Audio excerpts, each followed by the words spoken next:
কিছুদিন আগে এক দর্শক বন্ধু আমাকে কমেন্ট করেছিলে নিজেদের মধ্যে অসহ্য থাকলে কিভাবে গোপাল সেবা দেওয়া যায়। তার উত্তর তো আমি কমেন্টে দিয়ে দিয়েছিলাম, কিন্তু আজকে যখন সেম সিচুয়েশনে আমিই রয়েছি তাই ভাবলাম তোমাদের সাথে একটা ভিডিওর মাধ্যমেই শেয়ার করি। বাড়িতে যদি কেউ মারা যায় তাহলে বাকি ঠাকুরদের ছোঁয়া যায় না এই কটা দিন, কিন্তু গোপাল সোনাদের জন্য ব্যাপারটা আলাদা। কারণ গোপাল সোনারা ভগবান হলেও তারা বাড়ির সন্তানের মতো, ওদেরকে কখনো তাই না খাইয়ে রাখতে নেই। তোমাদের কাছে যদি এমন কেউ থাকে যে এই কটা দিন তারা গোপাল সেবা দিয়ে দিতে পারবে তাহলে তো ভালোই, কিন্তু তোমরা যদি আমার মতো হয়ে থাকো যে কেউ নেই, তাহলে আমি যেভাবে করছি তোমরা সেটাও ফলো করতে পারো। বাড়িতে অসহ্য বলে এই কটা দিন গোপাল সোনাদেরকে এই সিংহাসনে আমি রাখবো না, না হলে বাকি ঠাকুরদেরও ছোঁয়া লেগে যেতে পারে।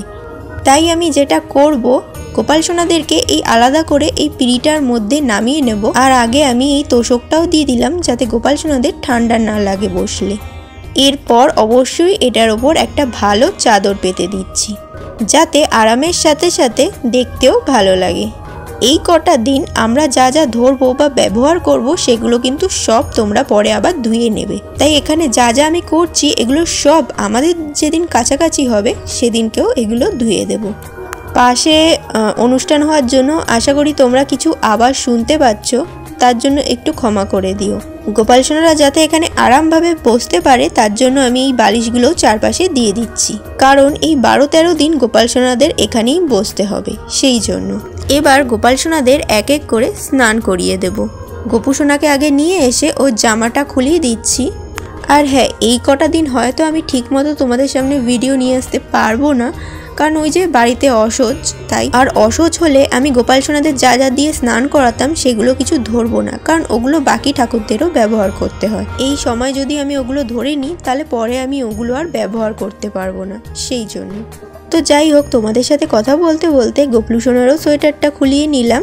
এরপর ওর জামাটা খুলিয়ে দিচ্ছি, তারপর ওদের দুজনকে একসাথে বসিয়ে স্নান করাবো। এই কটা দিন গোপাল সোনাদেরকে আমি কোনো রকম তেল বা মধু মাখাবো না, নর্মাল জল দিয়ে স্নান করিয়ে দিচ্ছি। এখন গোপাল সোনাদের স্নান হয়ে গেছে, তাই ওদেরকে এক এক করে তুলে ওদের গামছা দিয়ে গাটা মুছিয়ে দিচ্ছি।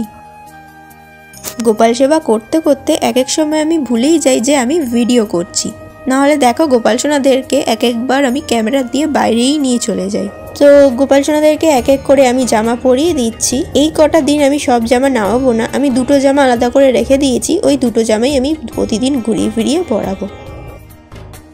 আর সোয়েটার গোপাল সোনাদের এই একটাই আপাতত এই কয়দিন পরাবো। এরপরে আমি গোপু সোনাকেও সোয়েটার পরিয়ে দিচ্ছি। ওরা যেই জায়গাটায় বসবে সেই জায়গায় এবার ওদের ভালো করে আমি বসিয়ে দিচ্ছি এক এক করে। গোপাল সোনাদের যে হালকা পুঁথির মালাটা পরাতাম সেটাই আমি পরিয়ে দিচ্ছি ওদের। গোপাল সোনারা সাজুগুজু করতে করতে তোমরা যারা নতুন দর্শক বন্ধুরা আছো, যারা এখনও আমাদের এই ইউটিউব চ্যানেলকে সাবস্ক্রাইব করোনি, তারা নিচের লাল বাটনটা প্রেস করে এই চ্যানেলটাকে সাবস্ক্রাইব করে দিও। সব শেষে আজকে দুপুরে ভোগে দিলাম আঙ্গুর, তার সাথে অবশ্যই 1 গ্লাস জল। গোপাল সোনাদের বাসিগুলো দিতে আমি ভুলেই গেছিলাম, তাই বাসিগুলো এখন দিয়ে দিলাম। তো বাস, আজকের ভিডিওটা এইটুকুই। তোমাদের আজকের এই ভিডিওটা কেমন লেগেছে অবশ্যই কমেন্টে জানিও। যদি ভিডিওটা ভালো লাগে তাহলে একটা লাইক করো, শেয়ার করো এবং আমাদের ইউটিউব চ্যানেলকে সাবস্ক্রাইব করো। রাধে রাধে।